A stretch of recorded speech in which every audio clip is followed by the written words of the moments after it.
Welcome back to Saal 1. We are hearing a new talk by Pascoda about clear name obligation.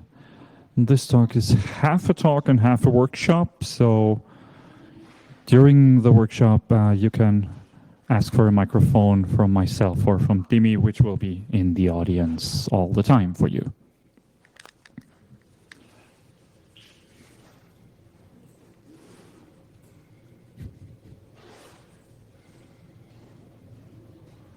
Oh, it looks like Pascoda's microphone's not turned on. Yeah, no. Okay, they gave me a switched off microphone. Great. Right.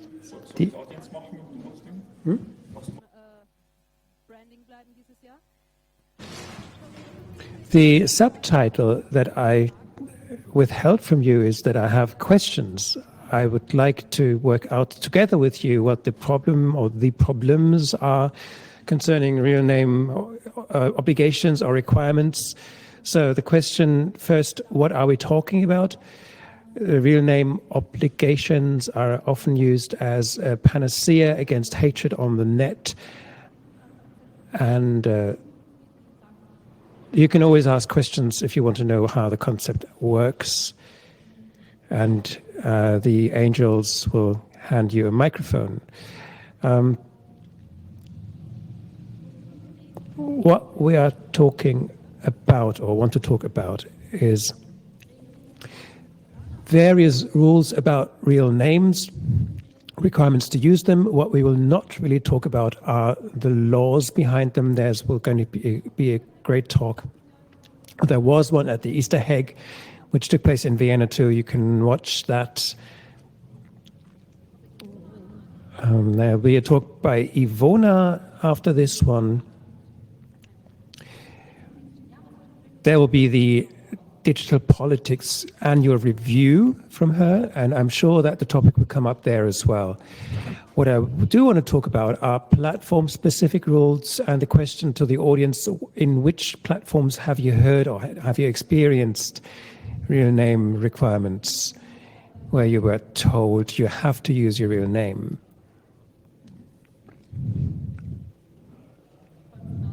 At the finance, with the tax authorities, yes, in the front there.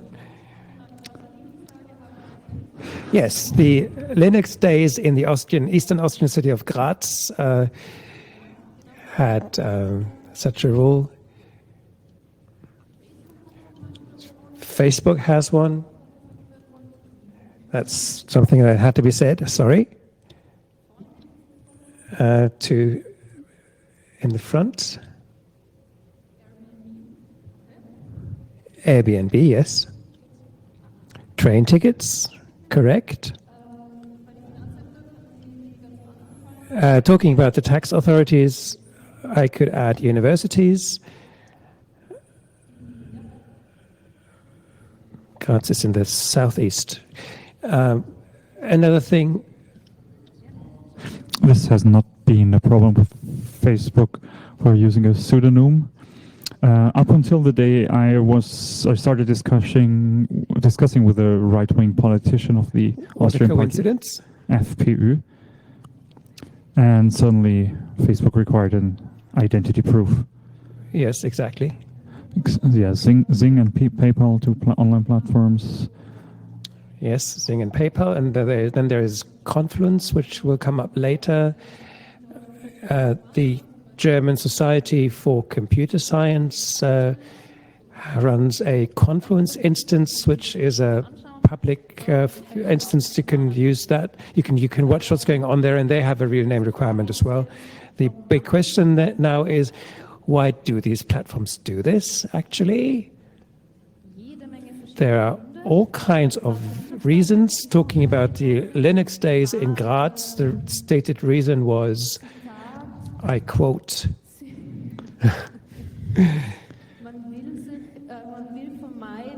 they want to avoid, well, rephrase, they want to distance themselves from being a hacker conference where illegal things happen.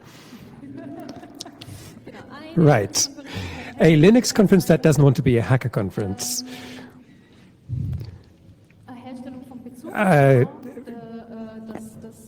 Establishing a relationship between speakers or participants, which is only possible with the real name. Hi. Passcoder is in none of my documents. There's regularly the argument about copyright laws or copyright protection. Yes, and that was mentioned from the Graz Linux days as well, that references could only be made to documents if the real name existed. And of course, a favorite when regarding legislative projects, this is supposed to prevent hate speech on the net. I refer to the talk by Ivona at Easter egg. South Korea played this through, and they had a 0.09% reduction in hate speech. Anecdotal evidence that is simply within the statistical noise, and you can't really prove anything from that. Accountability, who said what, when, if things are recorded, of course you cannot find out who said anything, right? Also, still, despite real name requirements, people still post illegal or hatred content.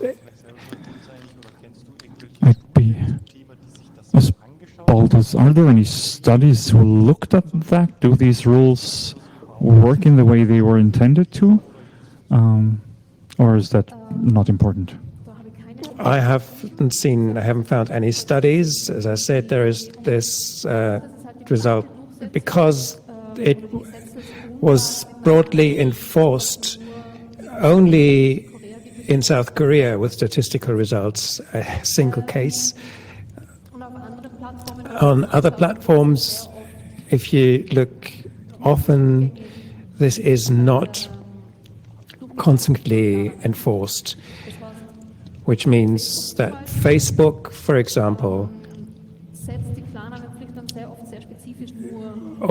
seems to very specifically or selectively enforce the real name requirement. For example, if names do not fit an Anglo-American or Eurocentric picture, this often affects groups that receive a message, hey, your name doesn't seem real, what's wrong with you? Give us an ID, please. These groups often are drag queens, trans people, Native Americans or indigenous people. Because, well,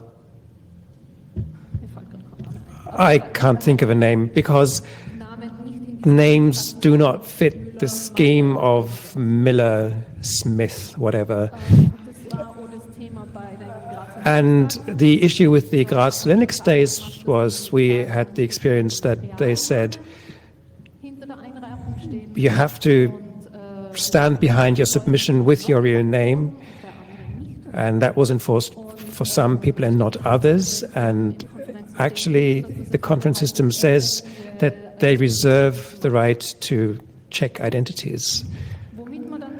Which takes us to the question what the side effects are of rule sets like this. Who is affected? We've talked about that already. Why is this a problem? These are not rhetorical questions. It leads to a forced outing of trans people. Yes, for example, if the name in the ID does not match what people have submitted to the platform, yes?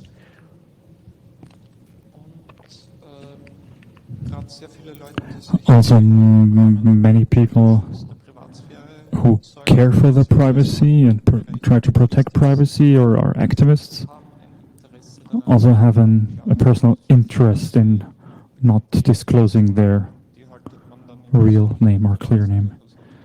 And you keep them away from these platforms or conferences. Yes, exactly. Whistleblowing is being made impossible through this. There was this talk at the Easter egg about real name obligation in Austria that mentioned the forum of the Standard newspaper, where based on reports in that paper, further information could be submitted because there was no obligation to use the real name in that newspaper's forum, which enriched stories. If a real name requirement had been introduced, this would no longer have happened, especially when it's about violations of employment law, for example. It's also often the case that you not necessarily want to connect your content with your online identities, even though it's not illegal or morally a problem.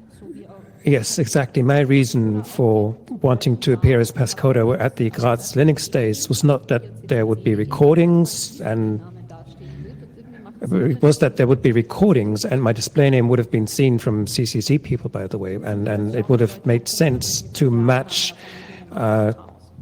If I would start doing things under my real name, there would be chaos. Another question was, what kind of message does this send, especially if the rule isn't enforced broadly, but selectively? I have a stupid remark on identities you do not want to have connected. For example, for sex workers, there's a very strong point in that, and with the Graz Linux Days, seen from the other way around, why is that a problem? But I had assumed the Graz Linux Day would not be able to actually do an identity verification because you would have to need police officers to actually legally do that. That could be quite exhausting. I have no idea how they had intended to conduct this, or would have and should have, or whatever. What this does, of course, is it sets up a massive gate. This is a gatekeeping function. If they say we are able to check your passports, then there'll always be people who will not submit. Whistleblower, trans people who know that they have reasons for not wanting to use that name. These would then potentially not submit anything. If this is a conference or any other platform, the problem then is that you get the very same people presenting, and new people will not be able to join in because they don't have the street cred to perhaps avoid that check if the rule is selectively enforced. And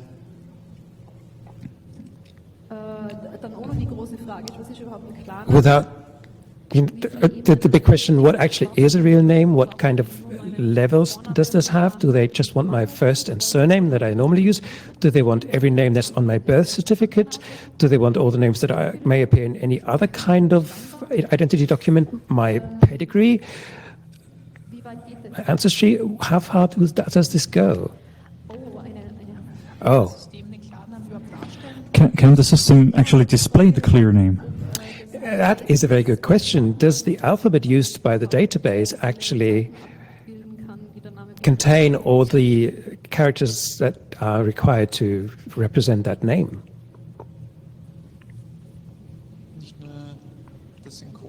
Not only the technical encoding, but also the length of the name are limited. Oh, yes. There are fantastic enumerations out there on the internet. Misconceptions about names.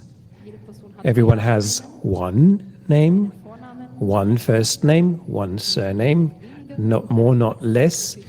That name has this many characters at most and is used in all contexts, the very same name.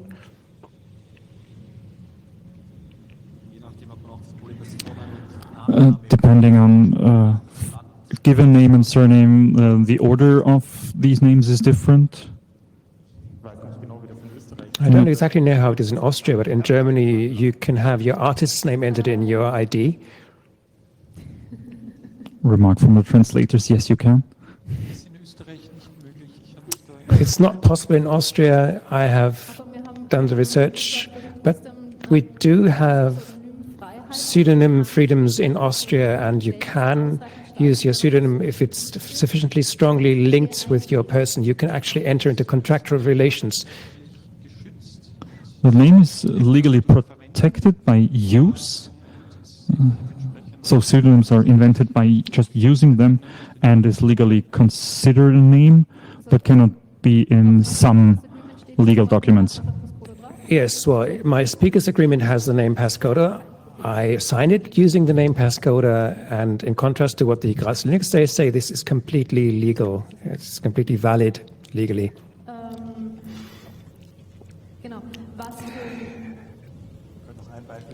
Another example where this can be a problem is the German digital postal system is not able to use umlauts, which is certainly a problem in the German-speaking world, because different writings of the same name with or without umlaut can be different people. That's difficult. Who could have expected that umlauts might appear in names? Another side effect or effect that is quite rare, which is would be that hate speech diminishes. You always see on Facebook that hate speech is not diminishing, but also in a discussion that the German Society for Computer Science had about women's support and gender equality. I have some slides. There's a link to a Twitter thread with screenshots. At this debate, people under their real names posted things that went against the guidelines of certain organizations of which they were part. So professors de facto violating the gender equality plans of the university, people that argued against the gender rules of certain events, organizations that they were taking part in. Austria, we also had that with the case of Sigi Maurer, an Austrian politician. Yes, exactly. The famous craft beer guy, where it's also said, right, you cannot be sure that that real name profile is only used by that one person. Of course.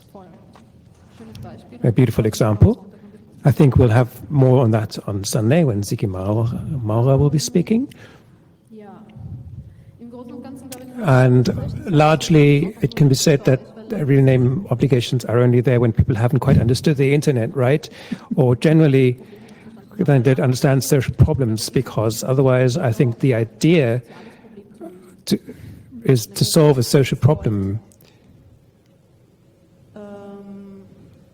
which is that it's about hate speech mostly. At least that's what the argument is about. There's some contribution in the back. Just want to add something to the last slide.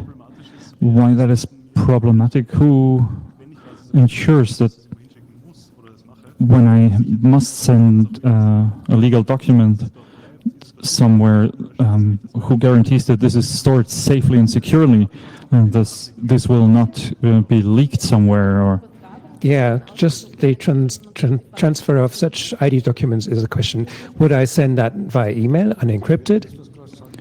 I would also extend that to, even if currently there are measurements to protect these data, who guarantees that this is the case in 5 years? Yes, absolutely. That brings us back to the question of encryption. Can we crack that in a few years' time? So legal frameworks change as well.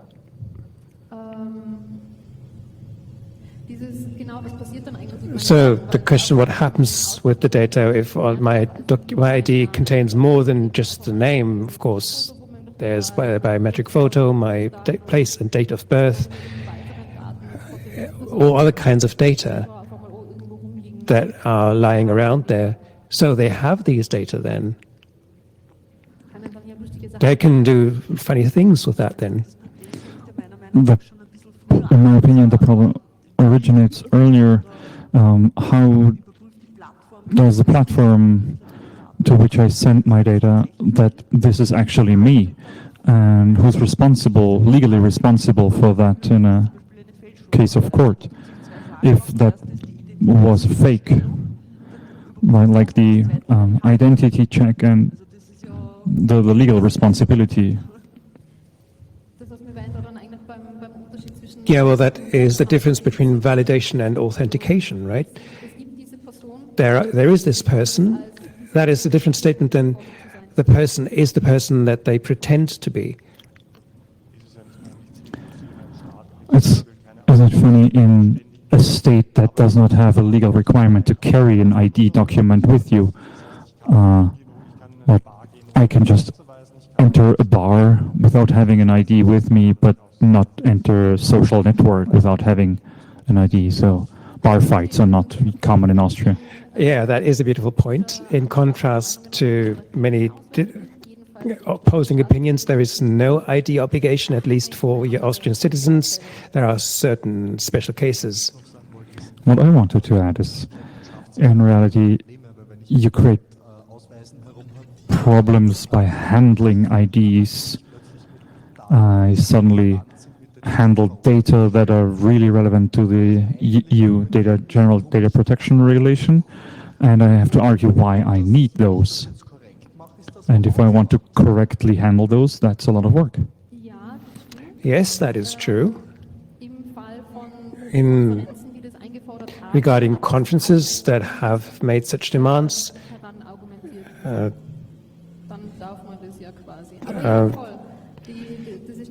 that is the thing that was said before. What happens with the data?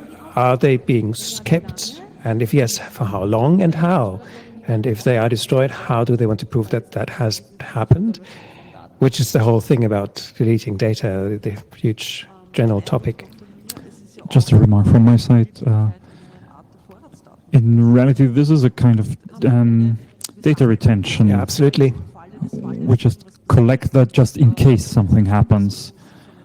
And this does not hold up. If you look at the legal documents on data retention. Yes, that's true. And what's also interesting is, what do they do if they acquire a new name next year and then appear with that name? Right.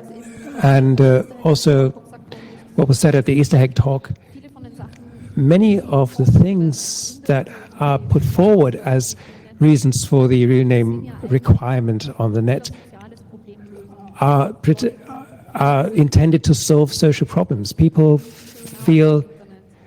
don't conduct themselves beautifully on the internet, hate speech and things like that.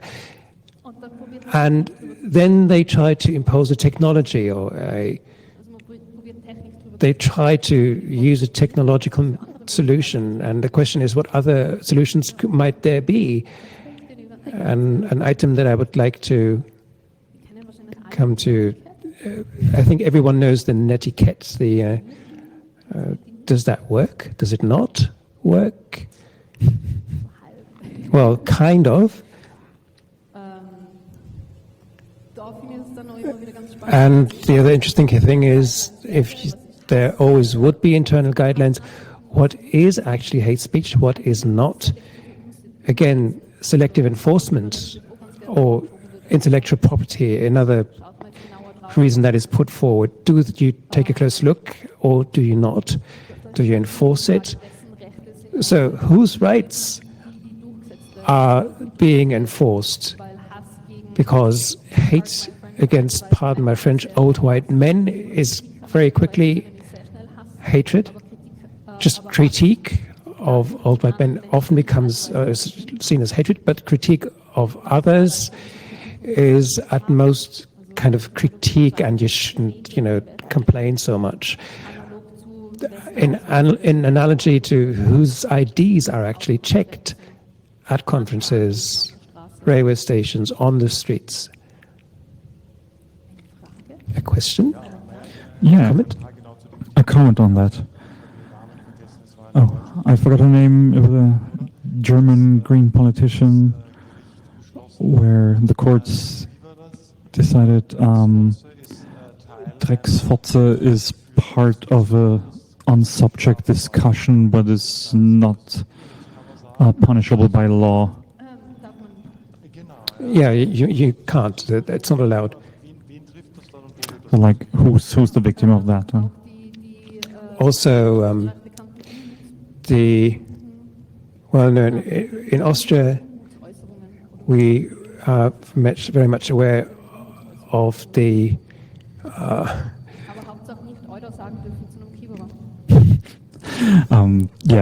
Oida is an Austrian slang word with many use cases, but you're not legally not allowed to say that to a police person, which has been ruled by law and the court of law.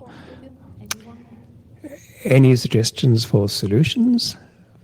Anyone? Ja, es gibt ja Forensysteme, also ich sage mal beispielsweise das Fairphone. Few solutions. There's a Fairphone forum, Fairphone being a open mobile phone platform, which has a few levels of for the membership users, and depending on the level, you're allowed to post just a single photo or multiple photographs, and that forum is also moderated, and people advance to admins or mods at some point, and people do not behave get kicked. So that means that you have kind of, how can I say it? Is this a kind of trust? Oh, hang on. Kind of developing your karma? Is that it?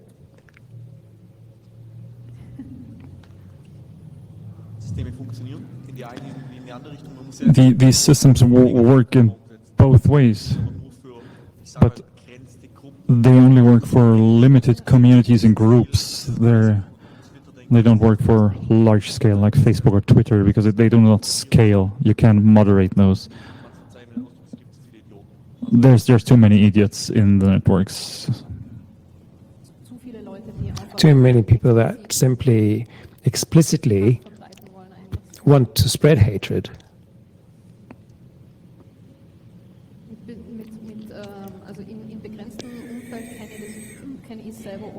Which I know in certain limited surroundings, university contexts, there it works quite well that people give each other feedback amongst themselves, whether that was a sensible, a good interaction or not, and the kind of pendulum would then find certain equilibrium. It takes a while because people often cannot take criticism or feedback very well, but it gets there. I think the discussion is headed in the right direction, but solutions need to be pointed a lot farther above. Like human dignity is inviolable. Yeah. And then there is the sentence that every person has the right to freedom and security, which would be a task for the legislature to implement this. So you could study this, but the social problem that we have to solve is that we have to make sure that our basic rights are being kept. And it has to be said that the foundation was to be secure from violations or transgressions from the state. Of course, these days we have to know that we have to secure ourselves from transgressions from large companies as well, which Facebook and others earn money with exactly these transgressions and the violations of the protections that we need. We have to demand those and exert political pressure for that. Yes, fully, and which gets us to the legislative, and the problem there is they often just simply don't understand the internet. But then ultimately you have to try to spread the knowledge and act in a lobbying kind of way, which the CCC, of course, does a lot to try to explain to politics how the internet works. Not so simple. Some are quite resistant to advice. For example, the unemployment service in Austria, where it wasn't the CCC, but scientists that tried repeatedly to explain why the algorithm they used was a very bad idea, but they are very resistant and don't refuse to understand why.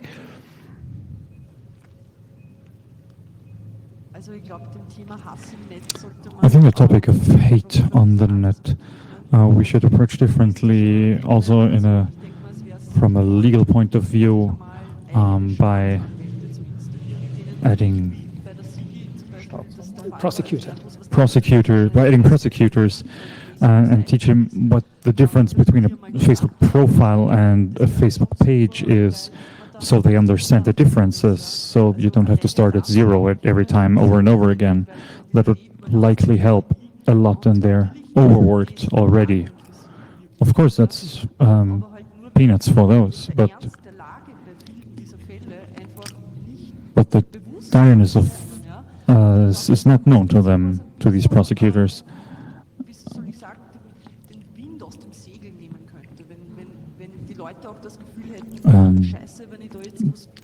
So people will notice if I post bad things that will have consequences for me. Yes, there is the virtual digital world, and then there's real life. That is, and that's completely separate. This is the image that many people still seem to have. There's just someone writing on the internet. It's the computer that's writing, so who cares? But I think that is exactly what is going on here, and I think we also had the debate that 5 different IP addresses meant that 5 different devices were logged in. Please don't hurt yourself when face palming. We also have to educate jurisdiction that there's a difference between a spoken word and a digital reproduced word in communication, because what is happening at the restaurant table is there's a difference when we part. Well, unless they've changed their filters on Facebook. If the same insult in written word on digitally published is equally to a publication as opposed to a personal word in a small round of people, in a very small round. Everything that's digitally posted and published does not expire. Yeah, well, the option of screenshotting in Telegram groups or whatever kinds of groups that haven't quite reached the size to be regarded as public, that would be included in this as well. Oh, God, you can create screenshots. Mind-blowing. I also think it's a quite social problem, because people don't expect any consequences from their own peer group when they say and post hate. If somebody that's important to them comes and tells them, hey, that's not okay, that would change, but that does not happen. Yeah, well, presumably it's a question of courage, of course, civil courage. Oh, you don't think we can keep it that way? What happens at a closed Facebook discussion in a closed group or a WhatsApp group with less than 50 people, is that closed? Or are they considered public? Well, in Austria, there's a quite clear definition from what size a group is considered public. We do love order and rules. It's already been said, an extension of a group of regulars are Facebook groups, because they're pretty much the same thing, but just digitally represented. As for screenshots, as far as I know, pretty much any kind of screenshots are used within legal courts, though they can be faked within seconds in some cases. Maybe we hear something on that from Sigi Maurer on Sunday. Also regarding the legislative and executive problems, also with the talk from Walter Carbon, which went just before the case of bubbles and echo chambers repeating themselves, one of the approaches could be talk to other people. Of course, there's groups you clearly do not want to have a conversation with, but people just having a different opinion. It could be a relevant point to generally spark a better discussion culture without instantly insulting each other, even though your points of view or your opinions is vastly different. Some groups certainly do not understand that, but that is blurred by social media. You just get that's a positive response, do it again, and that's a negative response, stop it. And this increases the problem of there's different opinions. I believe what is also an issue here is many things are considered an opinion that really are not okay. Things like, I don't know. I just hate to reproduce these kinds of things. There are statements that are not opinions, they're simply shit. And that is a statement that many people, a conclusion that many people do not want to come to or do not come to. There is another comment.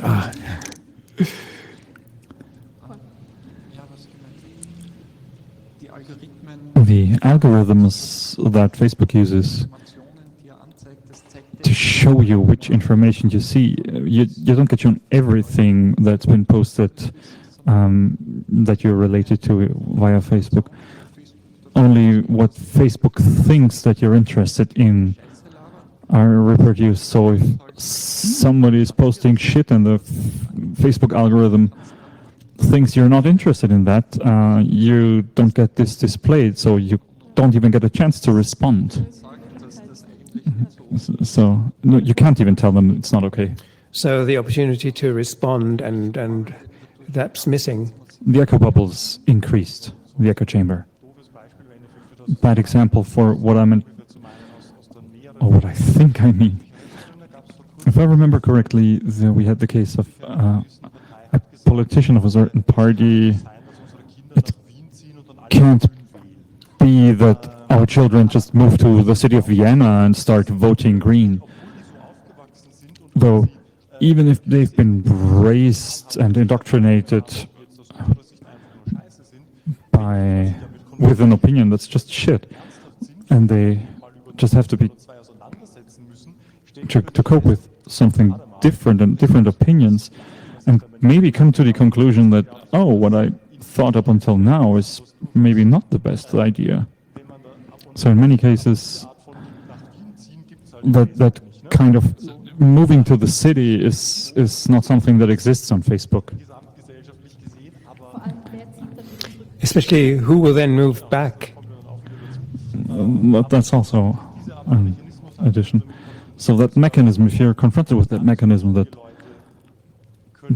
not so many people can reflect on long-standing opinions or education.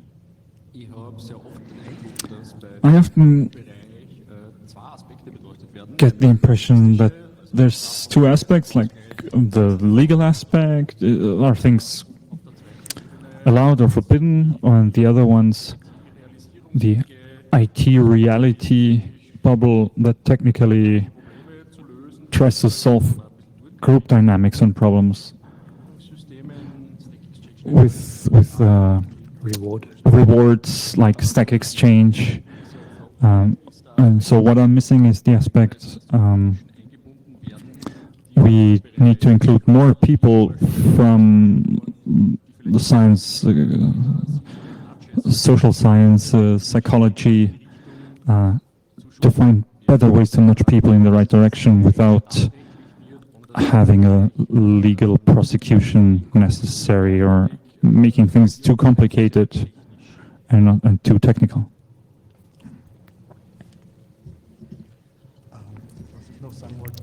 I wanted to add, because you touched on the topic of where's the separation between an opinion that I'm allowed to say or something that's just shit when I say it.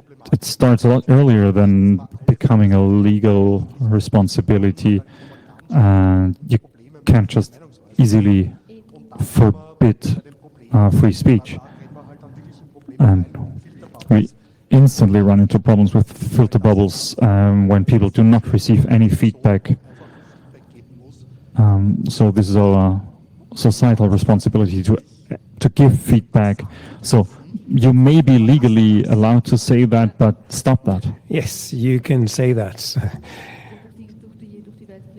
So we have 5 minutes left, just so you know. Just wanted to add two more sentences. One is the term of participation of psychologists. That has been done. At the beginning of PrivacyWeek 2019, we had a talk on that topic.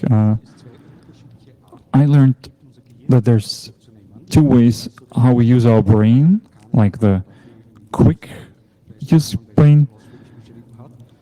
There's been a Nobel Prize awarded for that, and the other one's the recognition of patterns that are not exhausting, but are very quickly processed. And the slow thinking process takes time. It starts with multiplication and continues with forming an opinion. Like, that's not something I like. That takes a lot of energy. And our tendency to flatten out things and make it easy. Not even if it's small format newspapers or TV, and that has been monetized. So from a point of view of psychology, that's what we have to cope with. And the other thing is that free speech does not include lies, to demean, to lie. And what I like to say, if people start saying, well, free speech, that can be used recursively. You can say what you think, but I can also say that I believe your opinion is shit. And I do not have to listen to you. You don't have to listen to me. I don't have to follow you. You don't have to follow me if you don't like it. But that, of course, is all relative. What I found most important for this slot is the item that to talk about that there are various groups that are often forgotten or explicitly excluded. So who is affected? I hope that has arrived. Thank you for the debate. It was a lot of fun, and I'll continue gladly to be able for rants about clear name requirements at Linux conferences and other issues. Thank you. Yeah, right. I promised links.